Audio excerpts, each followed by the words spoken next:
Los hermanos Karamazov, por Fyodor Dostoyevsky, parte 159.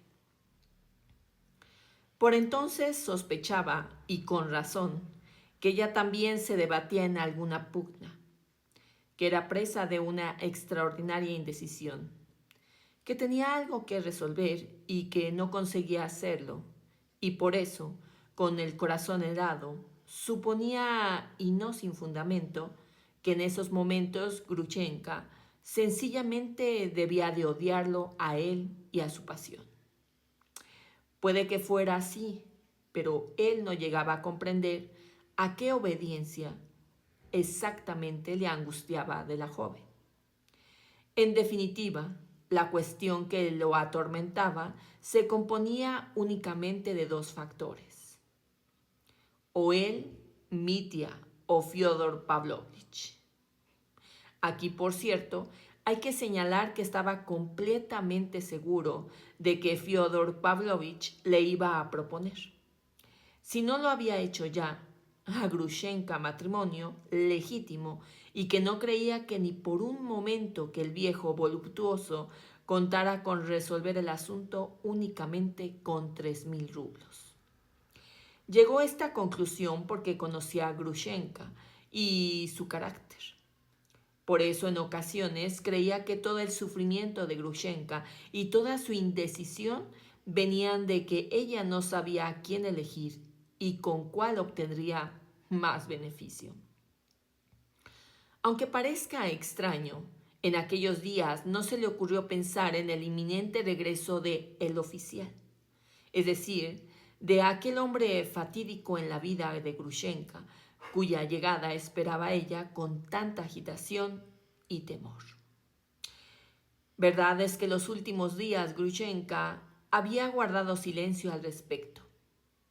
Sin embargo, fue ella quien le habló de la carta que había recibido un mes antes de su antiguo seductor, y él conocía parcialmente lo que decía dicha carta. En un momento de rabia, Grushenka se le había enseñado, pero para sorpresa de ella, Mitri no le dio apenas importancia. Habría sido muy difícil explicar por qué. Quizás simplemente porque, abrumado por todo el escándalo y el horror de la lucha con su padre por esa mujer, ya no podía imaginarse nada más terrible ni peligroso, al menos en ese momento. Sencillamente no se creía lo de ese novio que de pronto había surgido de la nada después de 5 años desaparecido, y menos aún se creía que fuera a aparecer pronto. En realidad, en esa primera carta del oficial que le habían enseñado a Mitenka, se hablaba de la llegada del nuevo rival muy vagamente. Era una carta bastante confusa, muy grandilocuente y repleta de sentimentalismo. Hemos de señalar que Grushenka le había ocultado las últimas líneas donde se hablaba con mayor precisión del regreso. Además, Mitenka recordaría más tarde que entonces le había parecido captar cierto desprecio espontáneo y altivo en la misiva de Siberia en el rostro de la joven. Después Grushenka ya no le había dicho nada de posteriores tratos con el nuevo rival. Así, poco a poco, Mitri se olvidó por completo del oficial. Solo pensaba en que pasará lo que pasara y acabara como acabara este asunto, el encontronazo definitivo con Fyodor Pavlovich era inminente. Estaba demasiado próximo y debía resolverse antes que nada. Con el alma en vilo aguardaba la decisión de Grushenka y aún creía que todo sucedería de improviso, como por inspiración. De repente ella le diría: «Tómame, soy tuya para siempre». Y asunto concluido. En ese mismo instante, él la cogería y se la llevaría al fin del mundo. Ah, sí, se la llevaría en ese mismo instante lo más lejos posible. Si no al fin del mundo, sí a algún lugar en los confines de Rusia, donde se casaría con ella y se instalaría incógnito para que nadie supiera nada de ellos, ni aquí, ni allí, ni en ninguna parte. Entonces empezaría una vida completamente nueva. Soñaba continua y frenéticamente con esa otra vida renovada y virtuosa. Es indispensable que sea virtuosa. Ansiaba el renacimiento y la renovación. El torbellino infame en el que se había quedado atrapado por voluntad propia le resultaba demasiado agobiante. Y él, como en muchos de estos casos, confiaba sobre todo en un cambio de aires.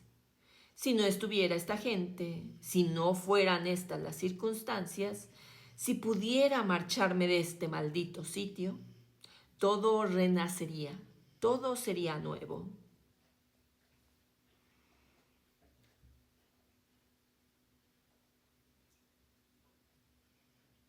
En eso creía y por eso se consumía. Pero para eso tenía que darse la primera solución, la solución feliz al problema. Podía ver otra solución, imaginaba también otro resultado, uno terrible. De repente ella le dice, vete, me he decidido por Fyodor Pavlovich y voy a casarme con él. No te necesito. Entonces, mi tía, por lo demás, no sabía qué pasaría entonces. Hasta el último momento no lo supo. Eso hay que reconocérselo. No tenía unas intenciones definidas, no planeaba ningún crimen. Solo acechaba, espiaba y sufría, pero aún así se preparaba únicamente para el primero de los posibles desenlaces de su destino, el desenlace feliz. Incluso ahuyentaba a cualquier otro tipo de pensamiento. Pero aquí empezaba un tormento bien distinto. Se presentaba una circunstancia completamente nueva y accesoria, pero igualmente fatal e irresoluble. En el caso de que ella le dijera, soy tuya, llévame contigo, ¿cómo se la iba a llevar? ¿Dónde estaban los medios? El dinero.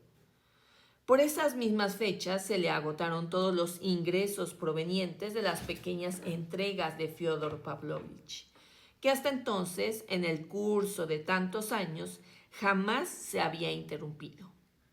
Grushenka, desde luego, tenía dinero, pero Mitya en este terreno se mostró de pronto muy orgulloso. Quería llevársela de allí y empezar una vida nueva con sus propios medios, no con los de ella. Ni siquiera podía imaginarse aceptando dinero suyo y solo de pensarlo sufría hasta experimentar una repugnancia atroz. No voy a extenderme aquí sobre este hecho, no voy a analizarlo. Me limito a señalar qué tal era la disposición de su alma en ese momento. Todo esto podía deberse indirecta y como inconscientemente al sufrimiento secreto de su conciencia por haberse apropiado furtivamente del dinero de Katerina Ivanovna. Ante una soy una canalla y ante la otra también quedará enseguida como una canalla. Pensaba entonces, tal y como confesaría más tarde. Además, si Grushenka se entera, no va a querer a semejante canalla. Así pues, ¿de dónde sacar los medios? ¿De dónde sacar el fatídico dinero? De otro modo, todo estaría perdido. Nada podía llevarse a término. Y todo por falta de dinero, que deshonra. Me anticiparé a los hechos. El caso es que quizás supiera dónde conseguir dinero y quizás supiera dónde se guardaba. Por ahora no daré más detalles, pues más tarde se aclarará todo, pero sí explicaré, aunque sea de forma